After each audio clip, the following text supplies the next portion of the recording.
ironically. We got Francis Ngannou versus Renan Ferreira. Francis Ngannou actually being the challenger, with Renan Ferreira being the champion at the moment, in the heavyweight division in the PFL. Apologies for the graphic as well. I was able to pull out all of Ngannou's stats from the UFC's website, where I couldn't find really anything that stat broken down for Renan Ferreira. PFL, man. Yeah, they're not at the same level. Yeah. But Ferreira, he's a giant. He's 4 inches taller than Ngannou.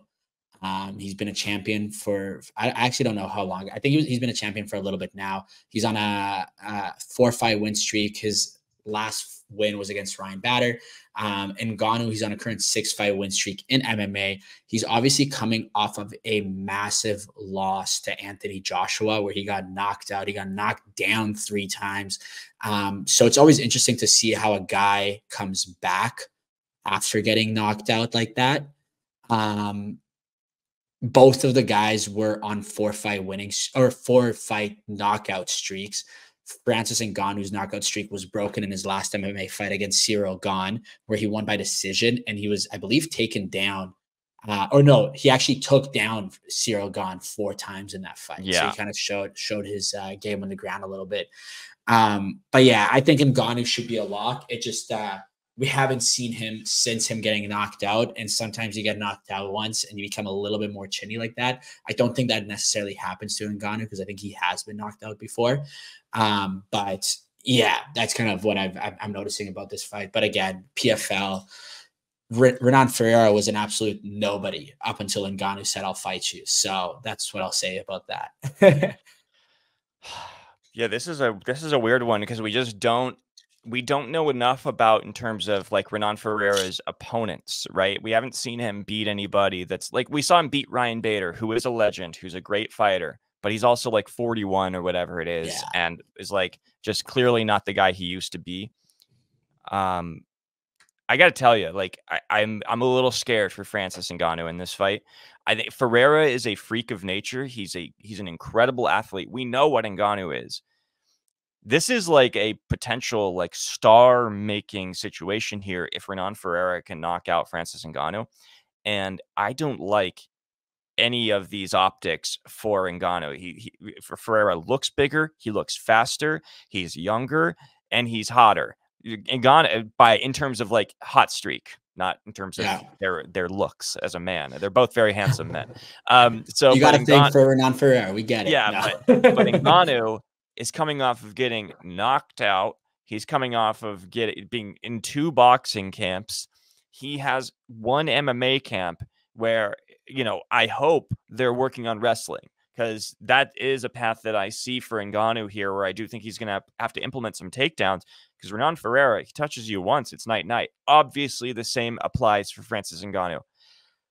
I love the fucking odds for Renan Ferreira. I really do. I think these are incredible odds that you can consider taking, only because of the situation of a guy taking 2 or 3 years off from MMA versus this guy who's been like having on the hot streak of all hot streaks. I don't know, man. I really like Ferreira, and I hate saying it because I love Francis Ngannou. Yeah. And I love the odds. I'm a sucker for odds, dude. I just can't help it. I know. You see the plus 205 and you're like, let me put my house on it. Yeah. Or $100. Yeah. When I look, it's like a weird situation, because when I look at Renan Ferreira, it feels like he's got nothing to lose, but at the end of the day, he's got everything to lose. He is the champion at the moment, but it kind of feels like a reverse, like Khalil Roundtree, Alex Pereira situation, where Khalil Roundtree was coming in as the underdog.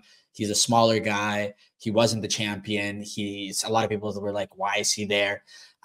So he really did have nothing to lose, but it feels like Ferreira might be taking a similar approach, where everybody assumes Francis Ngannou is going to absolutely maul him. And he might be going into the fight in the same mentality, saying, I have nothing to lose. And if I win, I am going to be the biggest star in MMA at the moment. Everybody's going to be talking about me. So it's, just going to be interesting to see how it plays out, because when guys have nothing to lose, a lot of the time they can win. Dude, I mean, I'm telling you this right now, like, in terms of, this is such a big moment for PFL just as an organization as a whole, because this is their first super fight pay-per-view. So this is like the whole thing they literally created was built around signing Francis Ngannou. You know, this is their big marketing plan to like the Saudis, to you know, to the MMA fan base as a whole. Like, this is how we're going to compete with the UFC, is with this pay-per-view super fights division. And if Renan Ferreira can knock out Francis Ngannou, you might think, oh, Francis Ngannou loses his star power. I disagree. I think it's actually star making.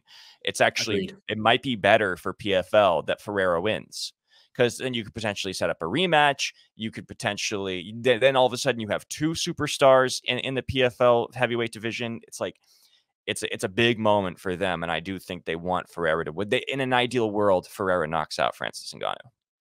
Yeah, I think for the PFL, it does. There's like a couple of things that can happen here. Let's say Renan Ferreira wins, it creates a new star for them, automatically, and it kind of legitimizes the PFL brand a little bit by saying, "Hey, Right. UFC, we took your best guy, and our guy beat him." You Right. know, Exactly. and at the very least, it gets them one more fight in the books for Ngannou. But the more likely scenario, in my opinion, is that they get two more fights out of Ngannou, because I feel like if Ngannou loses, he's going to go into the next fight a lot more serious. Again, we have to see what happens, but kind of like what I'm playing out of my head, he goes into the fight more serious. He gets the win. They're 1-1. Let's run it back, and now you have a trilogy heavyweight fight. So Yeah. that's kind of how I see it playing out if Renan wins. It's best case scenario for the PFL for Ferreira to win here.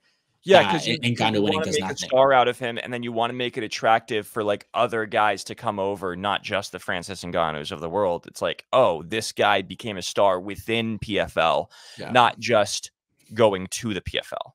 You know, as opposed, like, where Ngannou was already a star, like now you've made a star in the PFL. That's very, very important for them. You have to make stars within, not just acquiring from on the outside. So. Yeah. You know, it'd be hilarious is if Renan beats Francis Ngannou and the UFC offers him a mega contract to come fight like Tom Aspinall or something. Dude, it's honestly possible. I wouldn't be surprised. Yeah.